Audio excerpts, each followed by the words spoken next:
So you guys were I'm hearing a lot of you guys wanted a theme song shortened, so here we go. This girl reviews movies, games, and books. Sometimes she plays them. So does that, and when she does it with the cat, does that make her crazy? Does that make her crazy? Probably. So, it's shorter. There you go. CrazyCatLady or Martha Butler does not own any trailers or pictures. I use them under fair educational for and entertainment purpose. Blade, just like Solly did.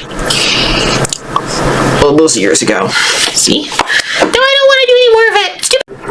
Alright, hi everyone, Martha here. So this is for Magnus Chase and the Hammer of Thor. This one's really good. I did like it. I think we finally got, like, on a time period this one takes place in.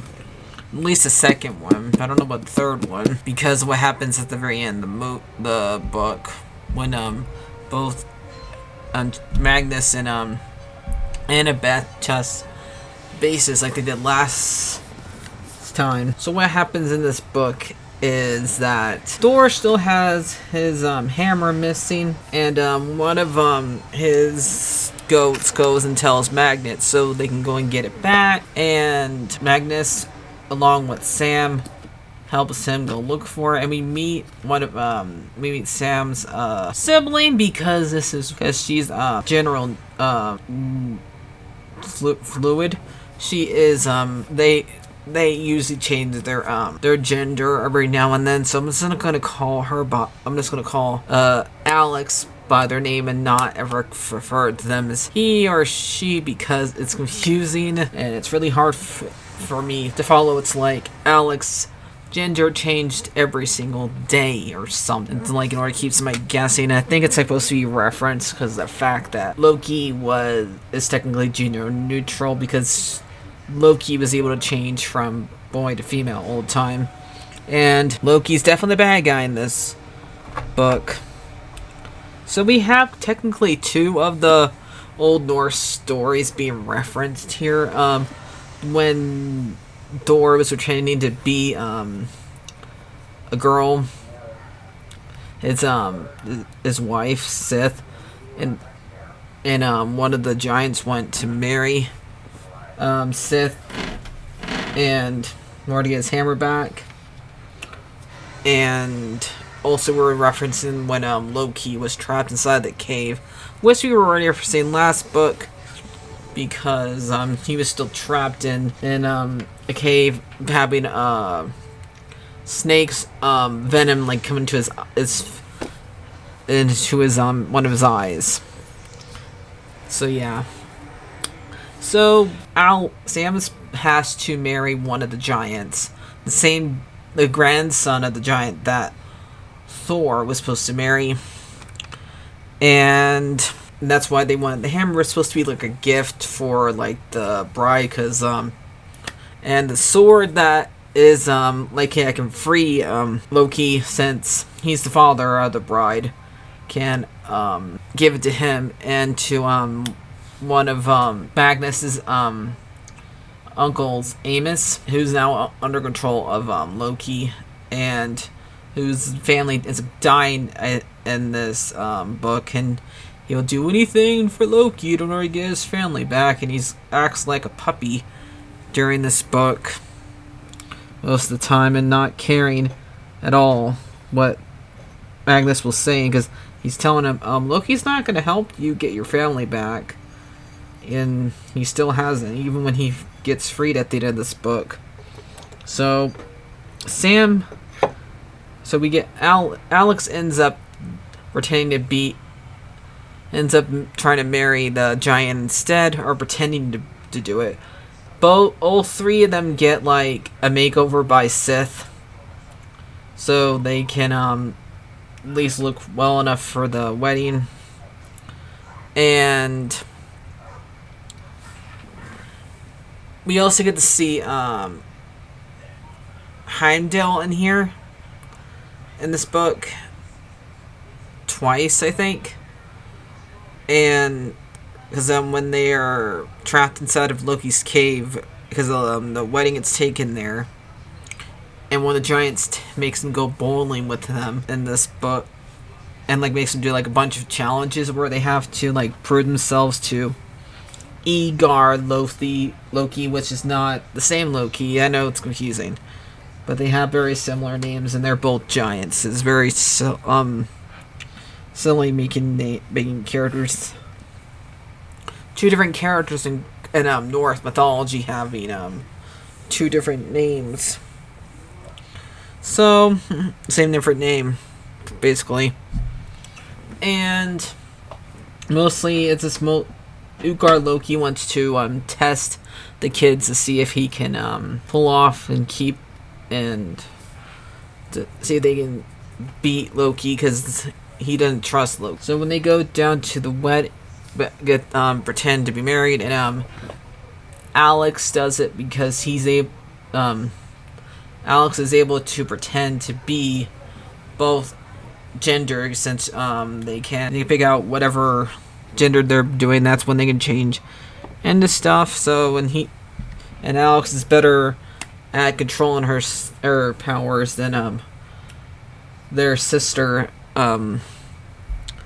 Sam, because when Loki takes Amos and makes him sit there in his cave like a obedient dog, he makes Sam freeze because he's able to control his kids, do what they want, and almost he tries to kill both of them because they're no longer useful to him, I guess.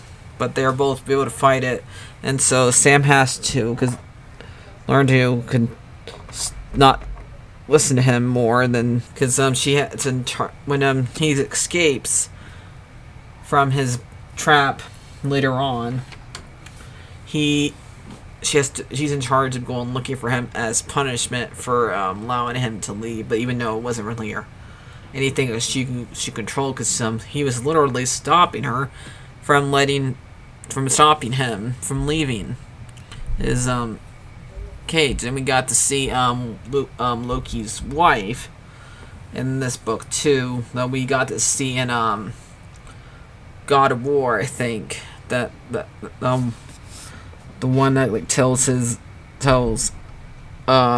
Loki in that game, Atreus' future and stuff like that. So we got to meet Angrboda, I think her name is, in this book, so that's cool. So, and it ends after everything happens, where only Magnus can fight, has any chance of fighting off Loki, but he will help with Thor and Heimdall and another god, one that is mute. I don't know what this one's name is. Come there to like help save them, but by this time Loki's already gone, and he's just happy to have his hammer back so he can watch all of his shows and stuff like that. So, but he promised to help go look for Loki after they have a party, and now they might know where he's hiding, in like a hidden built in an island where you can only sail to.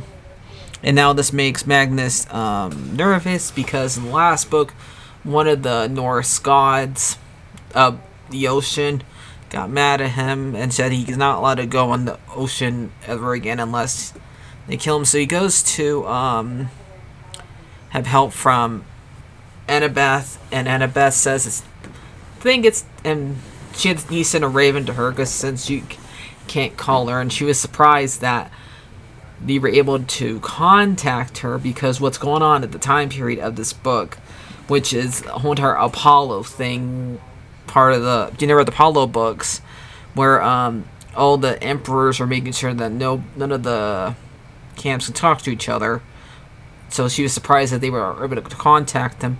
So when she's able to like during the summertime, when they're not doing the school stuff, so I guess this is why we never see her and Percy during this time period, of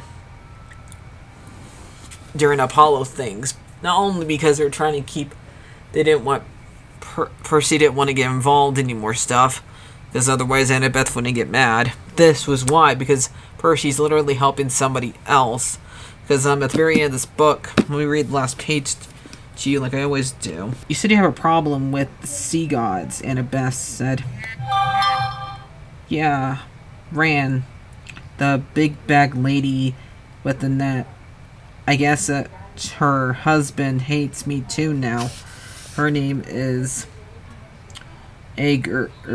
Annabeth tapped on her forehead. I need some more memory stored for all these names. Okay, I don't know how this works, but there's multiple sea gods, and how the Norse gods just in the north and Poseidon in the south, or is it, or do they? It's like shape of a program. Remember, like an old cartoon with the sheepdog punishing a clock.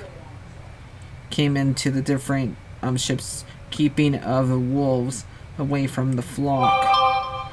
Wondering if the gods are punched in cards like that. Maybe they work from home. Could see God's temperament.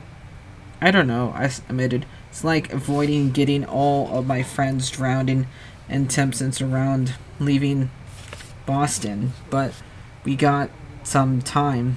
Till the summer, I said. We can't leave while the sea is frozen or something. Good. We'd be done with school by then. Finally graduated. I don't need to go to school. Oh, you mean we're not in you and your boyfriend. Exactly, assuming that he's passed his reception and the door is okay. He'll exterminate test and the evil Roman emperors don't kill us and destroy the world. Yeah, Loki would be seriously ticked off if the Roman emperors destroyed the world before he got a start of Ragnarok. We should have enough space and time to at least compare. Maybe you could get some favors. What favor? Annabeth, I don't know. The ocean's very well, but my boyfriend does. I think it's time you met Percy. So I'm guessing Percy's gonna appear in the next book.